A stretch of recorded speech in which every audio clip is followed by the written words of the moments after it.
Un saludo en Cristo Jesús a todos ustedes, gracias a todos los que me siguen aquí a través de las redes sociales y también a los que a través de este canal de YouTube pues siempre están pendientes de compartir la fe. Los que me siguen, a los que se han suscrito a mi canal, muchísimas gracias. Ya somos un muy buen número de personas y queremos que sean más. Con la ayuda de ustedes, ojalá podamos invitar a otros a que se suscriban aquí a mi canal Jonedi Ramírez. Es muy fácil. Hoy vamos a hablar sobre el sacramento de la unción de los enfermos. Es un sacramento maravilloso, hermano. Todos los sacramentos son maravillosos, son hermosos, porque son esos canales, son esos signos por los cuales Dios nos transmite la gracia, nos da la gracia, nos da su amor, ¿sí? Nos permite a nosotros también avanzar hacia la santidad. Entonces, por eso es muy importante que nosotros podamos entender los sacramentos, y hemos venido hablando de los textos bíblicos donde se encuentra cierto fundamentado cada uno de estos sacramentos. Pero antes de ir entonces a hablar de estos textos bíblicos, hagamos una pequeña reflexión sobre el sacramento de la unción de los enfermos. Miremos en qué consiste. En el numeral 1499 del Catecismo de la Iglesia Católica nos dice: con la sagrada unción de los enfermos y con la oración de los presbíteros, toda la Iglesia entera encomienda a los enfermos al Señor sufriente y glorificado, para que los alivie y los salve. Incluso los anima a unirse libremente a la pasión y muerte de Cristo y contribuir así al bien del pueblo de Dios. Qué hermoso poder colocar nuestra vida, estemos sanos, estemos enfermos, estemos bien o estemos en dificultades, en las manos de Dios. Siempre ponerla en las manos de Dios. Y es que hablando de la enfermedad, es algo que realmente tal vez ningún ser humano se escapa a esa realidad. Mire, en cualquier momento, y por más que hoy en día cada vez más la sociedad nos va invitando una serie de cosas a veces un poco complejas. Hoy nos dicen, ante esa ley del menor esfuerzo, ¿cierto? Hoy nos dicen, mire, en la medida en que usted pueda evitar el sufrimiento, o si usted es padre de familia, en la medida que usted pueda evitarle a sus hijos el dolor, los encapsule allá en una cajita de cristal y les evite todo dolor, todo sufrimiento, todo problema, mucho mejor, ¿sí? Que no sufran. Y mire, pare de sufrir, dicen algunos, ¿sí?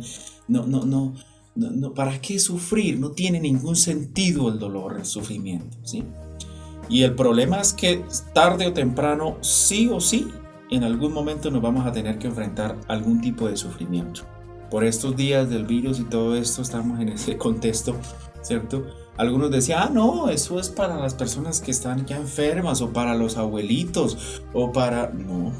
Y en muchas oportunidades los expertos dijeron, no, los jóvenes que se sienten muy sanos y muy llenos de vida, no, están en ese... ¿Y cuántos no han muerto? ¿Cuántos no han muerto por el virus? 2, 3 días, chao.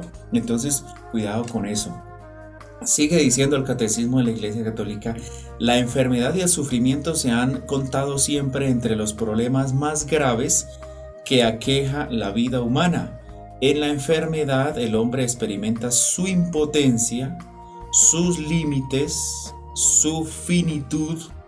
Toda enfermedad puede hacernos entrever la muerte.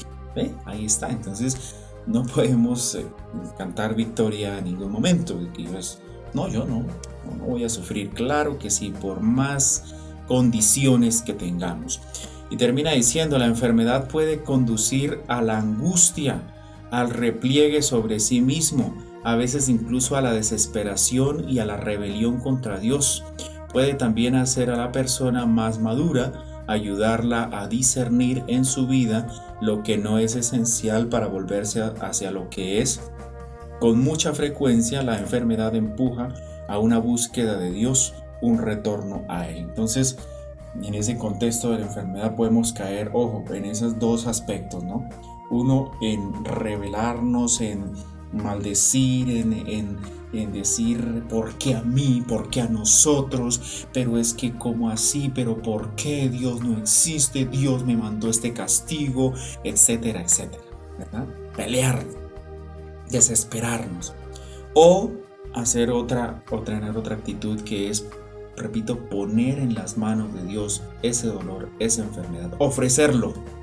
Ustedes no se imaginan cuánto se logra encontrar gracia de Dios cuando nosotros ofrecemos la enfermedad, el dolor a Dios. Claro, hay que ayudarnos, como seres humanos hay que ayudarnos. Y mire que esa es otra pequeña reflexión que yo los quiero invitar a hacer. Hay que ayudarnos, hay que alimentarnos bien, hay que ir a tiempo al médico, hay que hacer todo lo humanamente posible por cuidar nuestra salud, nuestra vida, administrar eso que Dios nos dio, ¿sí? Hay que hacerlo, pero también hay que ponerlo en las manos de Dios cuando tengamos la dificultad. Entonces no olviden que Cristo es nuestro médico. Cristo fue quien pasó siempre, no siempre encontramos en la palabra de Dios Cristo curando a los enfermos, Cristo levantando a los enfermos, Cristo devolviéndole la salud a los enfermos a través de diferentes signos, ¿verdad? Entonces, mis queridos amigos, yo los quiero invitar para que en este contexto, la enfermedad, si estamos pasando por alguna dificultad, si tenemos algún familiar, pues oremos, pongámonos en las manos de Dios, que sea la oportunidad para nuestra conversión. Y por eso este sacramento de la unción de los enfermos, de la extrema unción, como se conoce también, pues se celebra en estas condiciones, ¿sí? Muchas veces ya cuando la persona desafortunadamente pues por su misma enfermedad o está inconsciente o ya no puede, ya tiene la limitación para hablar, para la confesión de boca que se intenta, ¿verdad? O cuando ya la persona pues sí está en ese momento digamos que último de su vida, ¿sí? Y mire, queridos amigos, yo he conocido muchísimos casos en los que estas personas que se ungen, que celebran este sacramento junto con su familia, que se vive este momento tan especial de gracia, pues descansan en paz, ¿verdad? Descansan en paz, porque a veces ese sufrimiento se vuelve bastante prolongado, ¿no? Pero cuando se vive ese momento tan especial, descansan en paz. O si es la voluntad de Dios de que esa persona pues recobra la salud. Inicialmente esa es la idea. Los seres humanos no queremos enfrentarnos a la muerte así como así, ¿no? Nos cuesta pensar, nos cuesta desprendernos y nos cuesta pensar que vamos a morir. Pero los sacramentos, bueno, ese sacramento es para sanación, ¿sí? Pero no solamente del cuerpo, sino también del alma, ¿verdad? Entonces es la voluntad de Dios en ese momento la que debe reinar y la que debemos entender muy bien, ¿verdad?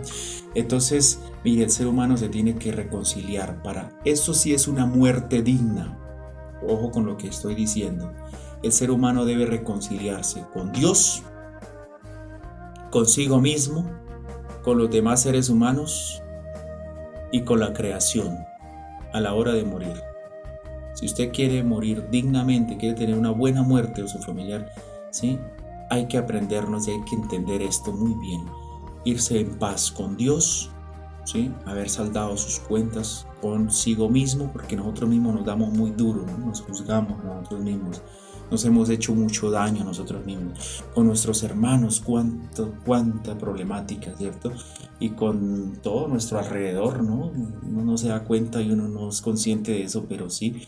El Papa Francisco habla mucho de los pecados contra la naturaleza, contra la misma creación de Dios. Entonces, qué importante eso, ¿sí? A eso sí se le llama una muerte digna. Yo he visto a muchas personas sin necesidad de aplicarles una inyección, sin necesidad de eutanasia ni nada de secuestro, que eso es que se está vendiendo hoy en día, ¿no? Pare de sufrir, ya, pobre persona, está sufriendo, desconéctenlo, inyéctenlo, ¿cierto? Muerte digna, no, señor, eso es asesinato. La muerte digna es cuando nosotros logramos reconciliarnos en esos 4 aspectos de nuestra vida. Y este sacramento nos ayuda a eso. Vamos a mirar los textos en la Biblia donde dice que hay que ungir a los enfermos. Pues aquí, mire, por ejemplo, en Marcos 6:5. Marcos capítulo 6, versículo 5. Y no podía hacer allí ningún milagro a excepción de unos pocos enfermos a quienes curó imponiéndoles las manos. ¿Sí? Ese signo de la imposición de manos. En Marcos capítulo 6 versículos 12 y 13, 12 al 13.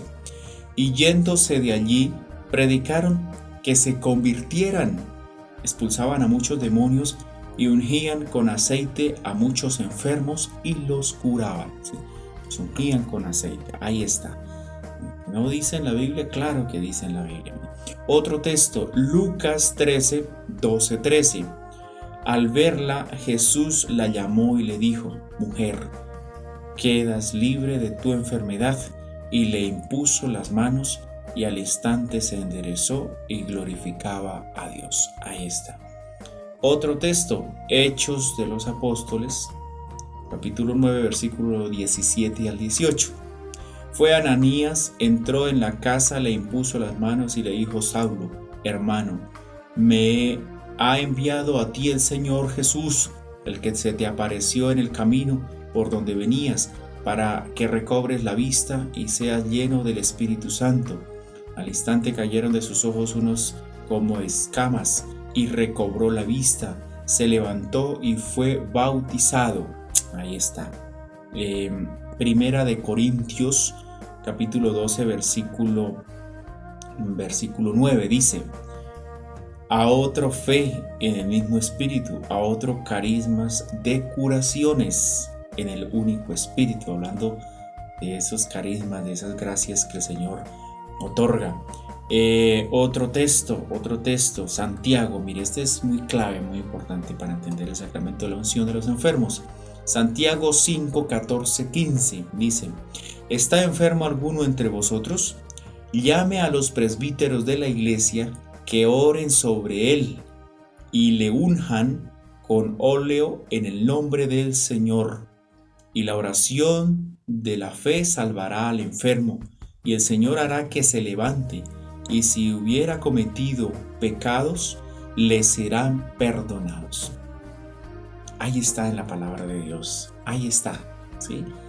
La esencia de lo que significa el sacramento de la unción de los enfermos. Entonces, mis queridos amigos, no nos quedemos en lo que nos ofrece el mundo, diciéndonos que no tiene ningún sentido sufrir.